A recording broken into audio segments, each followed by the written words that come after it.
Embarquement immédiat pour la Transnistrie. Votre invité, Claire Burguier, c'est le photographe Nicolas Righetti. Après la Corée du Nord et son portrait d'un dirigeant turkmène, il nous emmène dans ce pays qui n'existe pas. Et on ne peut qu'être touché par la tendresse du regard qu'il porte sur l'une de ces zones grises, orpheline du drapeau rouge. Bonjour Nicolas Righetti. Bonjour. Alors effectivement, les républiques soviétiques, ces anciennes républiques, vous touchent, vous intéressent. Pourquoi? L'imagerie, le culte de la personnalité? Oui, ça c'est vrai que je ne suis pas arrivé par hasard en Transnistrie. J'ai commencé en fait mon travail déjà en 1998 en Corée du Nord. Ce qui m'intéresse, c'est en fait le pouvoir. Il n'y a pas de pouvoir sans mise en scène, et c'est en fait la mise en scène que j'aime photographier. Alors là, c'est un pouvoir presque fantoche, on pourrait le dire. On est vraiment dans une république de carton-pâte, quoi. Ce pays n'est reconnu par personne. C'est vrai qu'il est reconnu par personne, ni même par les Russes qui ont en fait une armée et qui soutiennent le pays économiquement et militairement. Et ce pays est en même temps très pauvre. C'est un des pays les plus pauvres d'Europe, oui.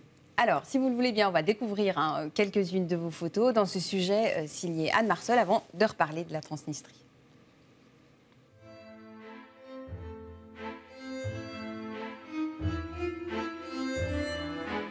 Étrange de voir des vraies photos d'un pays qui n'existe pas et des gens qui vivent, mangent, rêvent et dorment dans un pays qui n'existe pas, simplement parce que la communauté internationale et même la Russie, qui a des forces armées stationnées sur le territoire, ne reconnaissent pas ce pays. Pourtant, depuis 1990, la Transnistrie a sa propre constitution et a fait sécession de la Moldavie en 1991. Le pays qui n'existe pas compte tout de même 550 000 âmes russophones. La capitale s'appelle Tiraspol. On peut parler d'une république d'opérette, la plus pauvre d'Europe, dirigée depuis 20 ans par un chef tout-puissant, Igor Smirnov. La tradition est aussi très russophile, comme le montrent ces images ramenées par notre photographe Globetrotter.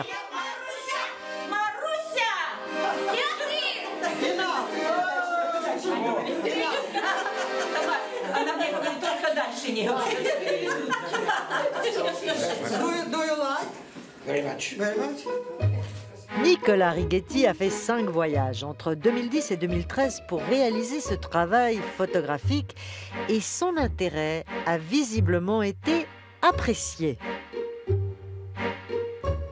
Dans ce pays, autoproclamé de la taille d'un mouchoir de poche, la présence d'un photographe étranger a fait l'événement. La télévision transnistrienne a donc suivi les traces du photographe suisse en pleine action. C'est fantastique, oui, c'est en français, c'est exceptionnel. C'est la beauté des lieux et ça montre aussi... On peut parler sans doute d'arroseur arrosé dans ces circonstances. Reste que grâce à ces photos, la Transnistrie existe un peu plus. Cette année, le pays a demandé d'adhérer à la Fédération de Russie et proposé une séparation civilisée à la Moldavie qui veut devenir, elle, membre de l'Union européenne. Righetti, il faut dire un mot de cette télévision là qui vous a mis en scène, la télévision Shérif, c'est ça? Exactement. Alors c'est pas n'importe laquelle. Shérif, c'est vraiment un magma très important en Transnistrie. C'est tout d'abord c'est eux qui tiennent en fait économiquement le pays. Ils ont des magasins d'habits, ils ont tout en fait dans le pays. Et ils ont un logo très particulier qui est le logo Shérif, qui est multiplié à l'infini à travers le pays. Et c'est vrai que j'ai essayé, moi en tant que photographe, d'enquêter, j'ai essayé de travailler sur cette entreprise mystérieuse et c'était carrément impossible. Parce que si on s'approche trop de Shérif, il n'y a pas cette possibilité. Et la chose... Oui, c'est ça. Vous avez trouvé en fait une petite porte d'entrée en vous faisant inviter en tant que héros national. C'est un peu ça. Alors, un jour, mon guide qui me dit on a reçu un téléphone de Shérif et ils veulent t'interviewer absolument. En train de faire la cuisine, je crois. Voilà. Alors, tout d'un coup, je me retrouve un peu comme Alice au pays des merveilles, c'est-à-dire que je passe de l'autre côté du miroir, face à la caméra, Et je me retrouve en train de cuisiner un plat suisse pour tout bon transnistrien. Par la suite, je me retrouve dans des campagnes transnistriennes où il y a des no man's land et je dois jouer le jeu de la belle image, quoi. Et en fait, on m'a utilisé, c'est vrai, un peu comme un pion. Mais grâce à ça, en fait, j'ai pu tisser des liens très importants avec des journalistes, avec un preneur de son. Et j'ai pu, par la suite, rentrer dans l'intimité des gens, les photographier, les questionner. Et grâce à ça, j'ai réussi à réaliser un livre photo plus intimiste sur la Transnistrie. Donc, on l'a dit, hein, des gens... Alors, on ne sait pas combien il y a d'habitants en Transnistrie. Le pouvoir dit 550 000, mais il devrait y en avoir un peu moins. En tout cas, ils sont tous russophones. Le motto, c'est non à l'Europe et oui à la Russie. Du coup, votre passeport suisse a aussi été un atout pour entrer en contact avec les gens?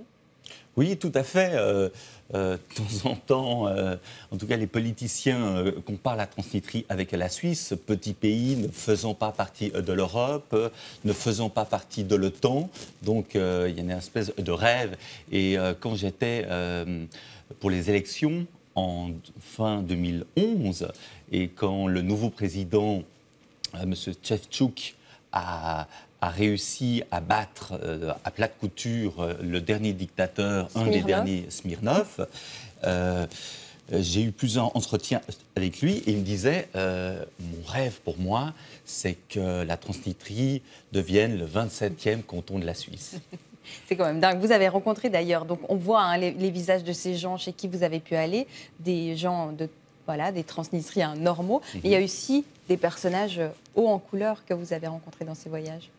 Oui, alors c'est un peuple fantastique, c'est un peuple qui est fier de son histoire, c'est un peuple qui a envie de tout réapprendre et il y a des personnages qui sont assez incroyables.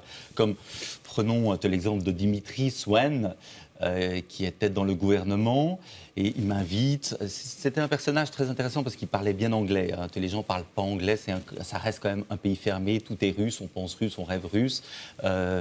Il m'invite chez lui, un barbecue, je joue avec ses enfants et tout d'un coup il se retourne et il me dit tu te rends compte, je suis recherché par Interpol, on m'accuse d'avoir tué 2 personnes et de vendre des armes atomiques. Qu'est-ce que tu en penses? Et je suis là, c'est vrai, il y a une certaine solitude du photographe par moment. Et je souris un peu bêtement. Une solitude que vous allez retrouver d'ailleurs bientôt puisque vous allez présenter votre travail en Transnistrie. Ce n'est pas encore sûr, on va voir comment ce sera accepté. En tout cas, nous, on peut le voir, votre travail, au Bain des Paquis, puisqu'il est exposé ces jours et jusqu'au 3 novembre prochain.